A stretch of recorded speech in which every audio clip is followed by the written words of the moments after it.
Good morning students. Next topic हम जो कर रहे थे that is the how the evolution of life occur, कि जो लाइफ ओरिजिनेट हो गई थी उसमें क्या क्या चेंजेस होते गए जिसकी वजह से आज के प्रेजेंट लाइफ फॉर्म्स हमारे आसपास जो हम देख रहे हैं वो बनी। जैसे सबसे पहले जो सेल्स आए थे प्रोकैरियोट्स आए, फिर उनसे यूकैरियोट्स बने, फिर यूनिसेल, मल्टीसेल। तो ये जो लगातार चेंजेस होते रहे उसे हम क्या बोल रहे हैं, ऑर्गेनिक एवोल्यूशन। तो अब हम पढ़ते हैं कि ऑर्गेनिक एवोल्यूशन, ये जो बदलाव हुआ है उसका आधार, उसके क्या प्रूफ्स हैं हम क्या पढ़ सकते हैं कि जिससे हमें पता चला कि there was a evolution during the course of the time. तो सबसे पहला जो प्रूफ या एविडेंस हमें मिला है वो है मॉर्फोलॉजिकल एंड एनाटॉमिकल एविडेंसेस। इसमें आप क्या पढ़ोगी कि बॉडी की ऑर्गेनाइजेशन कैसी है, homologous organ, analogous organ, connecting links, इन सब के बारे में हम जब पढ़ते हैं तो वो क्या कहलाता है, morphological and anatomical evidences. Morphological का मतलब हमने पहले ही पढ़े, मॉर्फोलॉजिकल का मतलब होता है बाहरी रूप से जो अंतर आपको दिखाई देता है, और एनाटॉमिकल का मतलब जो इंटरनल स्ट्रक्चर्स में वेरिएशंस हैं उसे हम क्या बोलते हैं, एनाटॉमिकल। जैसे हम बात करें जो फिशेस हैं उनके हार्ट का में चैम्बर 2 हैं, तो that is inside the body, internal structure की जब हम स्टडी कर रहे हैं। हम ह्यूमन बीइंग्स का या मैमल्स में कितने चैम्बर होते हैं, 4। तो study of heart is an anatomical evidences. तो सबसे पहले जो चीज हम देखते हैं दैट इज बॉडी ऑर्गेनाइजेशन, कि जितने भी एनिमल्स एंड प्लांट्स हैं वो सारे किस चीज से बने हुए हैं। बेसिक यूनिट ऑफ लाइफ हर किसी में क्या है, सेल है। तो डिपेंडिंग रिक्वायरमेंट के हिसाब से या अपने आप को एस्टेब्लिश करने के हिसाब से कुछ ऑर्गेनिज्म तो की क्या हो गए, एक ही, मतलब उनमें सिर्फ सेलुलर ऑर्गेनाइजेशन रही। जैसे हमने बात करी थी स्पॉन्जेस में, या हम कहीं बैक्टीरिया हो गए, इन सब में क्या है, सिर्फ सेलुलर लेवल ऑफ ऑर्गेनाइजेशन हुए। लेकिन जैसे जैसे बदलाव आते गए तो हम क्या देखते हैं अपने आसपास, सिर्फ सेलुलर लेवल के ऑर्गेनिजम्स नहीं हैं, टिश्यू लेवल के ऑर्गेनिजम्स भी हैं। फिर वो जैसे हम सिलेंट्रेट्स पढ़ते हैं, they are tissue level organisation. फिर हमने क्या देखा, फिर ऑर्गन सिस्टम्स डेवलप हो गए थे, ऑर्गन डेवलपमेंट हो गए थे। और आज के टाइम हम क्या देखते हैं, प्लांट्स में भी वेल डेवलप ऑर्गन्स हैं, रूट, स्टेम, लीव्स अलग हैं। जैसे हम ब्रायोफाइटा की बात करते थे, फिर हमने टेरिडोफाइट जहाँ पर क्या है, वस्कुलर सिस्टम डेवलप हो गया था। तो ये जो सारे चेंजेस हम बात करें during the course of time हुए हैं। ये जो चेंजेस हुए हैं कि कुछ ऑर्गेनिज्म सेल टाइप ही रह गए, कुछ ऑर्गेनिज्म टिश्यू टाइप हो गए, कुछ ऑर्गेनिज्म ऑर्गन सिस्टम डेवलप हो गए, तो उसको हम क्या बोलेंगे, बॉडी ऑर्गेनाइजेशन बोलेंगे। तो हमें ऑर्गेनाइजेशन से क्या पता चला, अब जैसे हम बात करें कि सिर्फ क्या हो, टिश्यू लेवल के ही ऑर्गेनिजम्स हों या ऑर्गन लेवल के ही हों, सेलुलर के ना हो। अगर सेलुलर के नहीं होते तो हमें ना स्पॉन्जेस के बारे में पता चलता, ना हमें बैक्टीरिया के बारे में पता चलता। लेकिन आज के टाइम भी ये ऑर्गेनिज्म प्रेजेंट है, साथ के साथ ह्यूमन बीइंग जैसे ऑर्गेनिज्म भी प्रेजेंट है जहां पर बहुत सारे सिस्टम्स प्रेजेंट है। तो ये क्या दर्शा रहा है कि there was an evolution during the course of time, बदलाव आता गया जिसकी वजह से सेल से टिश्यू बन गए, टिश्यू से क्या बन गए, ऑर्गन्स बन गए।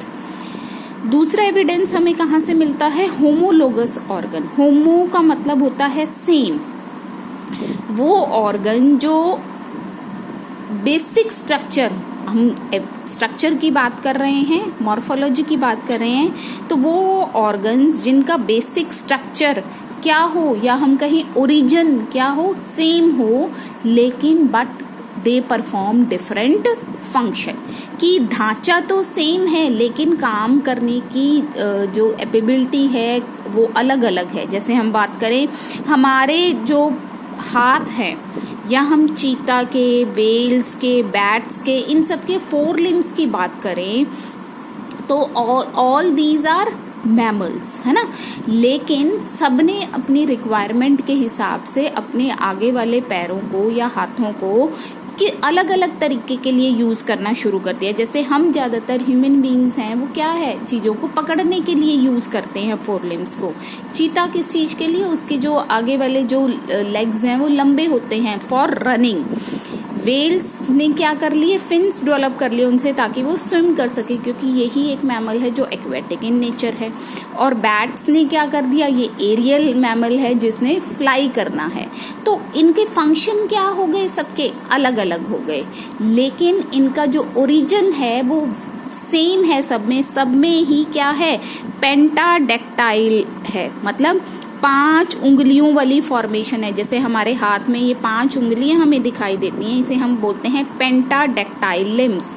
सेम प्लान है। आप बैट के जब विंग्स को देखोगे तो उसके अंदर ऐसे 5 लाइनें गई हुई हैं। तो ये क्या दर्शा रही हैं कि इनका जो ओरिजिन है, ये जो फिन बना है, ये कहाँ से बना है, फ्रॉम द पेंटाडेक्टाइल नेचर।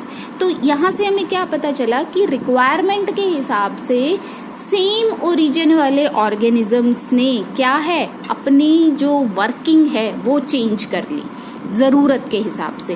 तो ऐसे ऑर्गन जिनका ओरिजिन सेम होता है, स्ट्रक्चर सेम होता है, but they perform different function, उन्हें हम क्या बोलते हैं, होमोलोगस ऑर्गन। जैसे हम बात करें mouth parts of cockroach, mosquito, house fly and butterfly, सबका ओरिजिन क्या है, हेड रीजन से है। लेकिन कॉकरोच क्या है, गंदे गले सड़े के ऊपर खा रहा है। मॉस्किटो क्या है, हमारे ब्लड को सक करने के लिए यूज कर रहा है। हाउस फ्लाइज खाने पर जा रही हैं, बटरफ्लाइज नेक्टर कलेक्ट कर रही हैं। तो सबका जो काम करने की एफिशिएंसी क्या है, अलग अलग है, but they have same origin, that is the mouth develop from the head region. Third जो एग्जाम्पल हम देखते हैं, thorns and tendrils in the plants. Thorns क्या होते हैं, जो कांटे लगे होते हैं प्लांट्स पर, और टेंड्रिल जो बेलें, जो कर्व लाइक स्ट्रक्चर हमारी स्टेम्स पर ओरिजिनेट हो जाती हैं, ये हमने 11th में पढ़ा था, उन्हें हम क्या बोलते हैं, टेंड्रिल्स। तो बोगनविलिया के ऊपर जो कांटे लगे हुए हैं, और कुकरबिटा में कौन आ जाएंगे, जितनी भी आपकी घिया वगैरह होती हैं, घिया, तोरी, खीरा, इन सब की जो बेलें हैं, दे हैव टेंड्रिल। लेकिन क्या है, ये हमें ऐसे लगता है कि दोनों चीजें बिल्कुल, एक तो कांटा है जिससे हमें हर्ट भी होता है, चुभता है वो हमें, जबकि टेंड्रिल्स को आप टच करोगे, they are just curve structures, तो उससे हमें कोई नुकसान नहीं होगा। तो ये क्या है, seems to be a different, है ना, क्योंकि अलग अलग काम कर रहे हैं। They are protective in nature, जबकि टेंड्रिल क्या है, सपोर्ट कर रहा है प्लांट को ऊपर चढ़ने के लिए। तो क्या है, look different and help in climbing in different manners, but लेकिन इनका जो ओरिजिन है दोनों का सेम है। कहाँ से निकलता है, फ्रॉम दी ब्रांचेस से। आपकी जो प्लांट जो ग्रो कर रहा है, इसके बेस से पे ही कांटा डेवलप होएगा, और इसी के बेस से ही क्या है, आपकी टेंड्रिल निकलती है। तो ओरिजिन क्या है, एक्सिलरी, साइड से निकलने वाली पोजीशन है। तो दोनों में क्या है, सेम है, लेकिन एक का काम क्या है, प्रोटेक्टिव इन नेचर, और दूसरे का काम क्या है, क्लाइंबिंग इन नेचर। तो ये क्या हो गए, कैसे ऑर्गन्स हो गए, होमोलोगस ऑर्गन। तीसरा जो हम बात करते हैं, that is analogous organ which have same function same है, लेकिन they are structurally and originally they are different, मतलब उल्टे हैं ये। एना का मीन्स होता है अपोजिट, ठीक है। तो एनालोगस ऑर्गन्स में क्या आ जाएगा कि जिनका ओरिजिन इज डिफरेंट, लेकिन दे परफॉर्म सिमिलर फंक्शन, ऐसे प्रोड्यूस हो जाएगा। जबकि हमने यहाँ पर क्या देखा था कि ढांचा सबका सेम है, लेकिन सब अलग अलग काम परफॉर्म कर रहे हैं। चीता अलग कर रहा है, ह्यूमन अलग कर रहा है, बैट अलग कर रहा है, वेल अलग अलग काम कर रहे हैं। तो ओरिजिन इन सबका क्या है, सेम है। आगे जाके हम एक टर्म पढ़ेंगे, डाइवर्जेंट एवोल्यूशन।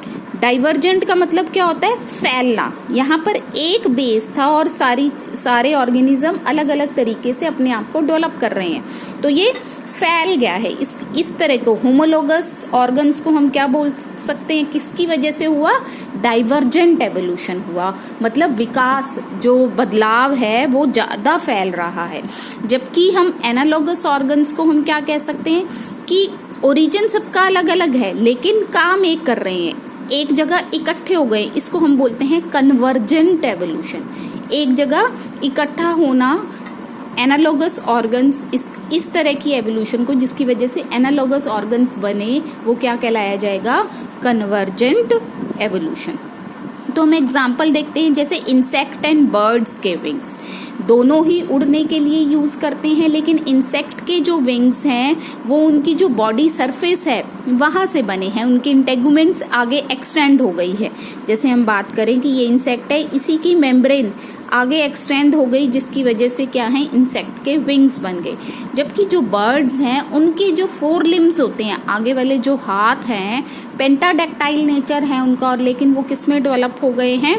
लिम्स से क्या बन गए हैं? विंग्स बन गए हैं। तो देखो ओरिजिन दोनों का क्या हुआ? डिफरेंट हुआ। उस इंसेक्ट में बॉडी से डेवलप हो रहे हैं, जबकि बर्ड्स में किससे डेवलप हो रहे हैं? लिम्स से, हाथों से डेवलप हो रहे हैं। लेकिन दोनों का काम क्या है? फ्लाइंग। एक कॉमन वर्क हो गया। तो ऐसे ऑर्गन्स को हम क्या बोलते हैं? Analogous organs. ऐसे ही हम बात करें fins of fishes and flippers of dolphin, ये भी क्या है? दोनों ही स्विमिंग के लिए यूज कर रहे हैं, लेकिन फ्लिपर्स क्या हैं? जो डॉल्फिन में जो पंख हैं वो क्या है? 4 लिम्स मॉडिफाई हैं, जबकि जो फिशेज में हैं they are not pentadactyl, pentadactyl नहीं होते हैं वो। सिफेलोपोड्स एंड वर्टिब्रेट आईज, ये सिफेलोपोड्स क्या होते हैं? मोलस्कन्स जो होते हैं आपके, दोनों में क्या है? Eyes to see the things, चीजें देखने के लिए, लेकिन दोनों का ओरिजिन क्या है? बिल्कुल डिफरेंट है। लीव्स एंड कैलॉइड्स, लीव्स और कैलॉइड्स क्या है? They are the modified stems. दोनों का काम क्या है? फोटोसिंथेसिस करना, है ना? ये भी लाइट को ट्रैप कर रहा है, ये भी लाइट को ट्रैप कर रहा है, लेकिन लीव्स क्या है? एक अलग ऑर्गन है, जबकि क्लाइडोड क्या है? स्टेम की मॉडिफिकेशन है।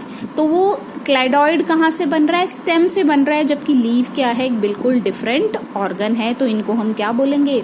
जिनका दोनों का फंक्शन क्या है? फोटोसिंथेसिस करना। तो ये कौन सी कैटेगरी में आएंगे? Analogous organ. ऐसे ही स्वीट पोटैटो और पोटैटो, स्वीट पोटैटो क्या होती है आपकी? शकरकंदी। शकरकंदी क्या है? It is a modified root है, जबकि पोटैटो क्या है? स्टेम है। लेकिन दोनों का काम क्या है? फूड स्टोरेज, फूड को स्टोर करना। तो ये कौन सी कैटेगरी में आएंगे? एनालोगस ऑर्गन्स में आएंगे। नेक्स्ट है हमारे पास कनेक्टिंग लिंक। कनेक्टिंग लिंक का मतलब, कनेक्टिंग का मतलब क्या होता है? चीजों को जोड़ना।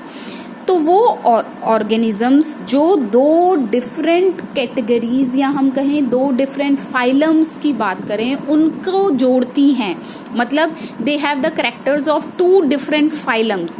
तो वो क्या बीच में एक मिडिल मैन की तरह काम करेंगी कि इनके पास, जैसे हम बात करें कि कोई ऐसा ऑर्गेनिज्म है जिसके पास फिश लाइक कैरेक्टर भी है और आपका एम्फीबियन लाइक कैरेक्टर भी है। जैसे हम देखते हैं युगलीना, हमने 11th में पढ़ा था। युगलीना क्या है? वैसे तो प्रोटिस्टन है ये, लेकिन it has a both character of plant and animal, है ना? प्लांट के अब कैरेक्टर क्या है? इसके पास फोटोसिंथेसिस करने की प्रॉपर्टी होती है, तो लाइट में ये क्या करता है? ऑटोट्रॉफ की तरह एक्ट करता है, जबकि रात के टाइम ये क्या है? हिट्रोट्रॉफ बन जाता है। तो हिट्रोट्रॉफ किसका कैरेक्टर होता है? एनिमल्स का। तो युगलीना को हम क्या कह सकते हैं कि इसके पास दोनों तरह के ऑर्गेनिजम्स हैं, प्लांट एंड एनिमल्स। तो इससे क्या पता चला कि पहले किस तरह के ऑर्गेनिजम्स डेवलप हुए होंगे? प्लांट्स डेवलप हुए होंगे, और उन्हीं में बदलाव आते हुए क्या डेवलप हो गए? एनिमल्स डेवलप हो गए। ऐसे ही अगला कनेक्टिंग लिंक क्या होता है? पेरिपेटस। पेरिपेटस क्या है? एनालिडा और आर्थ्रोपोडा का कनेक्टिंग लिंक है। इसमें कुछ कैरेक्टर्स, एनालिडा के सेगमेंटेड बॉडी है, जबकि आर्थ्रोपोडा लाइक कैरेक्टर क्या है? इसके पास पेयर्ड लेग्स होती हैं, ठीक है। लंग फिश है, इसके पास फिशेज और एम्फीबियंस के कैरेक्टर्स हैं, मतलब ऐसी फिश जो respire not through the gills but it respire through the lungs. तो लंग्स होना किसका कैरेक्टर होता है? एम्फीबियंस का। जबकि फिशेज के पास तो रेस्पायर करने के लिए क्या होती हैं? गिल्स होती हैं, लेकिन लंग फिश के पास क्या प्रेजेंट है? लंग्स प्रेजेंट है। नियोपेलिनिया एनालिडा और मोलस्का में का है, और Balanoglossus between the non chordates and chordates. ठीक है, तो ये थे हमारे कनेक्टिंग लिंक जो दो डिफरेंट ग्रुप्स ऑफ एनिमल्स का करेक्टर शेयर करते हैं। क्या दर्शाता है ये हमें कि there was evolution between these, कि प्लांट से एनिमल्स बने, एनालिडा से आर्थ्रोपोडा बने, क्योंकि जब ये बदलाव हो रहा था तो बीच में कुछ ऐसे ऑर्गेनिज्म डेवलप हो गए जिसके पास ये वाले कैरेक्टर्स भी रह गए और जो नया ऑर्गेनिज्म बन रहा था वो भी कैरेक्टर, तो बीच में ऐसे ऑर्गेनिज्म डेवलप हो गए तो जिनके पास क्या है, two different groups of animals के या two different group of organisms के कैरेक्टर हो, उन्हें हम क्या बोलते हैं, connecting link. They are living. ये बहुत इंपॉर्टेंट, कई बार क्वेश्चन पूछा जाता है, कनेक्टिंग लिंक्स आर लिविंग और non living. They are living, they are still present on the earth. ठीक है, नेक्स्ट चीज जो है हमारी वेस्टिजियल ऑर्गन। वेस्टिजियल ऑर्गन क्या होते हैं, the organs which occur in reduce form and are useless to the possessor. मतलब हमारे पास प्रेजेंट हैं लेकिन हम उनका कोई काम नहीं करते। जैसे हमें पता है हमारे पास टेल बोन प्रेजेंट है, हमारा जो वर्टेब्रा का लास्ट जो पार्ट होता है जो फ्यूज्ड है जिसमें 5 बोन्स, तो वो क्या है, वो हमारी टेल बोन्स प्रेजेंट है। तो उन टेल बोन्स का हमारे पास कोई यूज नहीं है, हम कुछ यूज नहीं करते, but it more over it causes hindrance while we sit. तो लेकिन स्टिल दे आर प्रेजेंट। तो ये क्या दर्शा रहा है कि हम कैसे ऑर्गेनिज्म से डेवलप हुए हैं, जिनके पास क्या थी, टेल प्रेजेंट थी। ठीक है, ऐसे ही हम बात करें हमारे आईज के बिल्कुल कॉर्नर्स पर एक रेडिश स्ट्रक्चर प्रेजेंट होता है जिसे हम बोलते हैं निक्टेटिंग मेम्ब्रेन। ठीक है, तो ये निक्टेटिंग मेम्ब्रेन हमारे पास कोई यूज नहीं है इसका, it is of no use, but still it is present. लेकिन ये किन में प्रेजेंट थी, एक्वेटिक एनिमल्स में प्रेजेंट होती है जो पानी में रहते हैं। तो ये क्या दर्शा रहा है कि जो लैंड फॉर्म्स आई हैं एक्चुअल में वो कहाँ से आई हैं, पहले लाइफ कहाँ आई, एक्वेटिक फॉर्म आई, उसके बाद ऑर्गेनिजम्स क्या है, लैंड पर ट्रांसफर होने लगे। लेकिन स्टिल हमारे पास ये निक्टेटिंग मेम्ब्रेन प्रेजेंट है, तो वो कैसे एक्ट करेगी, वेस्टिजियल ऑर्गन। तो ये सिर्फ ये दिखा रहा है कि हम किस तरह के एनिमल से ओरिजिनेट हुए हैं। तो ह्यूमन बींग्स में अबाउट 90 वेस्टिजियल ऑर्गन्स प्रेजेंट हैं। ठीक है, नेक्स्ट हम करते हैं एम्ब्रियोनिक एविडेंसेस। एम्ब्रियोनिक एविडेंसेस में आप क्या करोगे, हम इसमें डिफरेंट एनिमल्स के एम्ब्रियोनिक जो स्टेजेस होते हैं उनमें कंपैरिजन देखेंगे, इज देयर एनी रिजेम्बलेंस। तो अगर आपको रिजेम्बलेंस मिल रही है तो वो क्या दर्शाएगा कि there was proper pattern of evolution, की एवोल्यूशन इस तरीके से हुआ है। जैसे हम बात करें कि जितने भी एनिमल्स हैं या उनका अर्ली डेवलपमेंट क्या होता है, सबका सेम। चाहे हम प्लांट्स की भी बात करें कि हर ऑर्गेनिज्म किससे बना है, एक सिंगल सेल जाइगोट से बना हुआ है। इस सिंगल सेल में डिवीजन होती रहती है जिसकी वजह से अलग अलग स्टेजेस आती हैं। तो चाहे हम फिशेस की बात करें, चाहे हम एम्फीबियंस की, चाहे हम मैमल्स की बात करें, सब में डिफरेंट स्टेजेस आएंगी। जैसे हम ब्लास्टुला, ग्लेस्टुला, ये हमने रिप्रोडक्टिव सिस्टम में किया था। तो हम क्या समझ रहे हैं यहाँ पे कि जितनी भी ऑर्गेनिज्म है हमारी अर्थ पर, उनका जो अर्ली डेवलपमेंट पैटर्न है दैट इज सेम। तो इससे क्या पता चल रहा है हमें कि हम एक दूसरे से ओरिजिनेट हुए हैं। अगर एक दूसरे से ओरिजिनेट नहीं होते तो सबका डेवलपमेंट पैटर्न क्या होता, अलग अलग होता। ठीक है, दूसरा आ गया resemblance among the vertebrate embryos.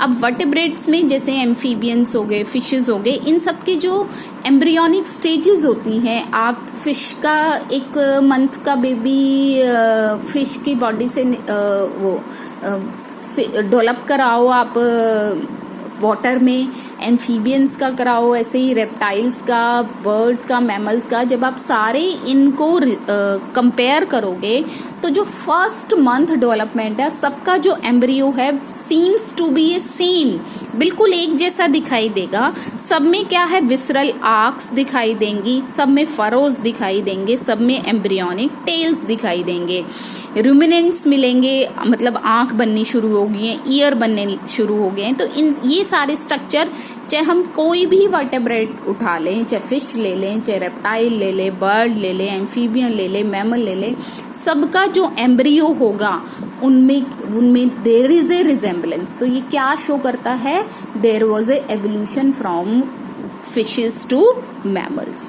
तो क्या शो कर रहा है, the similarity among earlier embryo show that all vertebrates have evolved from a common ancestor, common ancestor से इवोल्व हुए हैं। तो ये दोनों रिजेम्बलेंस देखते हुए कुछ साइंटिस्ट ने एक थ्योरी दी, रिकैपुचुलेशन थ्योरी। ये थ्योरी क्या कहती है, it state that an animal in its individual development, कि एक एनिमल के डेवलपमेंट के टाइम कहाँ से, मतलब उसकी एम्ब्रियोनिक डेवलपमेंट जब हो रही है from an egg zygote to an adult, वो क्या करता है, repeat stages through which its ancestor have past, कि डेवलपमेंट के टाइम जब जाइगोट से फुली मैच्योर ऑर्गेनिज्म बन रहा है तो उस टाइम वो जो ऑर्गेनिज्म है अपने पूर्वजों वाले कैरेक्टर्स को रिपीट करता है। जैसे हम बात करें टेल्स दिखाई देती हैं, जबकि हम फुली डेवलप जब ऑर्गेनिज्म बन जाता है उसके अंदर टेल नहीं होती है। विसरल आर्क्स प्रेजेंट है जो हमें क्या बताएंगे कि यहाँ से फिन्स निकले थे। तो ये क्या शो करता है कि हमारे पूर्वजों के पास टेल भी थी, हमारे पूर्वजों के पास पंख भी थे। तो ये क्या कह रहा है कि साइंटिस्ट कहते हैं कि जब भी कोई डेवलपमेंट हो रही है तो वो ऑर्गेनिज्म अपने पूर्वजों के कैरेक्टर्स को अपने अंदर रिपीट करता है। उसे हम क्या बोलेंगे, ऑन्टोजेनी रिपीट्स फाइलोजेनी। फाइलोजेनी पिछली, ऑन्टोजेनी मतलब प्रेजेंट डेवलपमेंट पिछली चीजों को रिपीट करता है। इसे ही हम क्या बोलते हैं, एवोल्यूशनरी हिस्ट्री। जैसे एक एग्जांपल दे रखा है आपकी बुक में, frog in its development have fish like tadpole. जब फ्रॉग की डेवलपमेंट आपने छोटी क्लासेस में पढ़ी होगी तो उसकी जो लार्वल स्टेज है, टेडपोल है, वो क्या है, एक तो एक्वेटिक इन नेचर है, वो पानी के बिना सरवाइव नहीं कर सकती। और टेल है, टेल फिन्स प्रेजेंट है, गिल्स फॉर ब्रीथिंग है। ये सारे कैरेक्टर्स किन के हैं, फिशेस के हैं। तो डेवलपमेंट के टाइम जब एक जाइगोट से आपका फ्रॉग बन रहा है तो बीच में एक ऐसी स्टेज आई जिसमें सारे कैरेक्टर्स कैसे होंगे, एम्फीबियंस के पूर्वजों के, पूर्वज कौन है, फिशेस हैं। तो फिशेस के कैरेक्टर रिपीट हो रहे हैं, तो इससे क्या पता चल रहा है, एम्फीबियंस के एंसेस्टर कौन है, फिशेस हैं। तो एवोल्यूशन के टाइम, डेवलपमेंट के टाइम कोई भी ऑर्गेनिज्म जब अपने पिछले एंसेस्टर के कैरेक्टर्स को रिपीट करता है, उस थ्योरी को हम क्या बोलते हैं, रिकैप्चुलेशन थ्योरी। नेक्स्ट है डेवलपमेंट ऑफ वर्टेबल ऑर्गन्स। जितने भी ऑर्गन डेवलपमेंट होते हैं, जैसे हम ब्रेन की बात करें, हार्ट की बात करें, तो इन सब में कॉमन है। जैसे हम बात करें कि जो फिशेस हैं उनके पास कैसे हार्ट है, 2 चैम्बर है। फिर आपके रेप्टाइल्स आए, उनके पास 3 हो गए। फिर बर्ड्स, मैमल्स के पास 4 चैम्बर। तो जब बर्ड्स और मैमल्स में हार्ट के 4 चैम्बर बन रहे हैं, ये नहीं है कि वो इकट्ठे ही सारे 4 चैम्बर ऐसे बन जाएंगे, नहीं। पहले ये 1 चैम्बर था, इसमें क्या बनेंगे, 2 बनेंगे, 2 चैम्बर्ड हार्ट होएगा। फिर 3 चैम्बर हार्ट होएगा, फिर क्या होगा, 4 चैम्बर। तो there was a stages during the development of the organs की डेवलपमेंट में स्टेजेस आ रही हैं जो क्या दर्शा रही है कि जो बीच में पिछले एंसेस्टर्स की डेवलपमेंट को वो रिपीट कर रहा है कि 2 चैम्बर्ड हार्ट भी हमें दिखाई देगा कुछ मंथ में, फिर कुछ मंथ में 3 चैम्बर्ड हार्ट दिखाई देगा, और जब बच्चा फुली डेवलप हो रहा है, he or she have an 4 chambered heart. तो heart during its development in birds and mammal possess 2 chamber, 3 chamber before becoming the 4 chamber. तो ये क्या चीज दर्शा रहा है कि हमारे जो पूर्वज थे उनके पास क्या है, 2 chambered और 3 chambered heart present थे। ठीक है।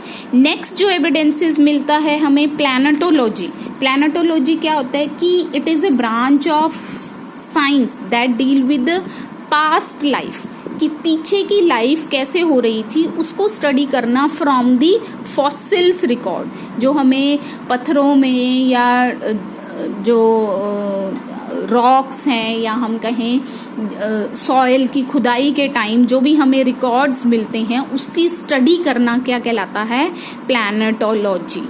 ठीक है। फॉसिल्स क्या होते हैं, they are remain and impressions of the ancient organism preserved by natural mean in some medium. Some medium वो सॉइल भी हो सकता है, सम मीडियम वो रॉक भी हो सकता है। तो बहुत सारे मेथड्स हैं हमारे पास जिससे आप एज निकाल सकते हो। जैसे आपने सुना भी होगा कि कोई खुदाई के टाइम कोई तस्वीर मिली है तो वो तस्वीर कब की है उसकी हम क्या है साइंटिस्ट प्रॉपर एज बता पा रहे हैं कि ये क्या है 1600 साल पुरानी है या 20,000 साल पुरानी है। तो वो एज निकालने के बहुत सारे मेथड्स होते हैं जिसकी वजह से साइंटिस्ट उस रॉक की या जो भी तस्वीर मिल रही है खुदाई के टाइम उसकी एज बता पाते हैं। तो दो मेथड्स होते हैं हमारे पास, रिलेटिव डेटिंग मेथड और absolute dating method. Relative dating method सिर्फ आप अंदाजा लगाते हो कि भाई ये इतनी पुरानी हो सकती है, आप इसमें एग्जैक्ट एज नहीं बता पाते। ठीक है। दूसरा जो आज के टाइम साइंटिस्ट यूज कर रहे हैं they are the absolute dating method. It is exact calculate the age of fossil, बिल्कुल एग्जैक्ट एज आपको पता चल जाती है। तो 3 मेथड्स आपके पास अवेलेबल हैं। यूरेनियम लेड टेक्निक, हमें पता है फॉसिल्स क्या है, dead remains of plants and animals, या हम कहें जो कुछ भी उस वक्त प्रेजेंट था वो किसी वॉल्केनिक इरप्शन या डिजास्टर की वजह से नीचे दब गया। तो जब वो दब गया तो उसके अंदर क्या है, हर तरह का मिनरल प्रेजेंट है। तो एक मेथड क्या है कि यूरेनियम लेड की आप केमिस्ट्री में पढ़ोगे कि जब यूरेनियम डिसइंटीग्रेट होता है, टूटता है, तो वो क्या बनाना शुरू कर देता है, लेड बनाना शुरू कर देता है। तो कोई भी चीज जो बहुत पुरानी होगी तो उसमें लेड का अमाउंट क्या हो जाएगा बच्चे, ज्यादा, और यूरेनियम का क्या हो जाएगा, कम। तो आप इन दोनों की रेशो से बता सकते हो कि ये रॉक है इतनी पुरानी है। वो हमें ये पता है कि जैसे आप हाफ लाइफ पढ़ते हो केमिस्ट्री में कि 10 साल लगे, 10 ईयर का हाफ लाइफ है कि आधा यूरेनियम 10 साल में लेड में कन्वर्ट हो जाएगा। तो ये आप हाफ ईयर में केमिस्ट्री में ये चीजें पढ़ते हो। ठीक है। तो दोनों की रेशो से आप बता सकते हो कि अगर लेड का अमाउंट ज्यादा है तो उससे क्या पता चलेगा कि ये रॉक और भी ज्यादा पुरानी है। ठीक है। कार्बन डेटिंग टेक्निक ये मोस्ट एफिशिएंट डेटिंग टेक्निक है क्योंकि इसमें आप 25,000 साल पुरानी चीजों को भी आइडेंटिफाई कर सकते हो। मेथड वैसे ही है कि जब कार्बन डिसइंटीग्रेट हो रहा है तो वो क्या बना रहा है, नाइट्रोजन बना रहा है। तो दोनों की रेशो से आप पता लगा सकते हो कि ये रॉक कितनी पुरानी है। इसको हम कार्बन डेटिंग टेक्निक बोलते हैं। तीसरा है पोटेशियम आर्गन टेक्निक। ऐसे ही जब पोटेशियम डिसइंटीग्रेट होता है तो क्या बनाता है, आर्गन बनाता है। तो दोनों की रेशो से आप पता लगा सकते हो कि फॉसिल कितना पुराना है। तो इस मेथड से आप फॉसिल्स एज ईस्ट अफ्रीका में जितने भी फॉसिल्स मिले हैं वो इसी मेथड से आइडेंटिफाई किए गए हैं। ठीक है। अब जैसे हमने पढ़ा कनेक्टिंग लिंक। कनेक्टिंग लिंक क्या होते हैं, they are the living organism that are present on the earth that show the characters of 2 different groups of organism. Missing links क्या होते हैं, they are the fossils. Fossils से हमें मिल रहे हैं, डेड रिमेन से मिल रहे हैं, लेकिन ये क्या है, लिंक है। लिंक मतलब जो 2 डिफरेंट ग्रुप ऑफ ऑर्गेनिज्म में कैरेक्टर्स शो करते थे उन्हें हम क्या बोलते हैं, मिसिंग लिंक। मिसिंग क्यों बोल रहे हैं, क्योंकि ये आज के टाइम प्रेजेंट नहीं है, दे आर एक्सटेंट हो चुके हैं या लॉस हो चुके हैं। The fossil organism which show characters of 2 different group of animals और ऑर्गेनिज्म बोल सकते हैं आर कॉल्ड मिसिंग लिंक। जैसे आर्कियोपिटेरिक्स एक बर्ड लाइक स्ट्रक्चर ऑर्गेनिज्म था जिसके पास क्या है, बर्ड के कैरेक्टर्स भी हैं और रेप्टाइल्स के कैरेक्टर्स भी हैं। तो ये क्या है, फॉसिल बर्ड बोलते हैं आर्क्योपिटेरिक्स, जिसके पास बर्ड लाइक करैक्टर भी हैं, विंग्स भी थे, लेकिन रेप्टाइल्स लाइक करैक्टर भी थे। ये ज़्यादा हाइट तक नहीं उड़ पा रही थी। तो ये क्या है, एक मिसिंग लिंक है जो क्या शो करता है कि birds are originated from the reptiles. तो ये थे कुछ एविडेंसेस जो हमने आज पढ़े हैं। नेक्स्ट लेक्चर में हम करेंगे कि क्या क्या थ्योरीज आई जो एक्सप्लेन कर रही थी कि जो एवोल्यूशन हम कह रहे हैं वो कैसे हुआ। अभी हमने पढ़ा कि एविडेंसेस मिल रहे हैं, प्रूफ मिल रहे हैं हमें कहाँ कहाँ से, कि जो क्या बता रहा है कि वाकई ही ओरिजिन ऑफ लाइफ के बाद there was an stage of evolution and which is still going on. लेकिन अब हम पढ़ते हैं कि जो एवोल्यूशन हुआ है वो किस कारण की वजह से हुआ है, रीजंस क्या हैं एवोल्यूशन होने के लिए। तो उसके लिए बहुत सारी थ्योरीज दी गई, वो थ्योरीज पढ़ेंगे। Thank you.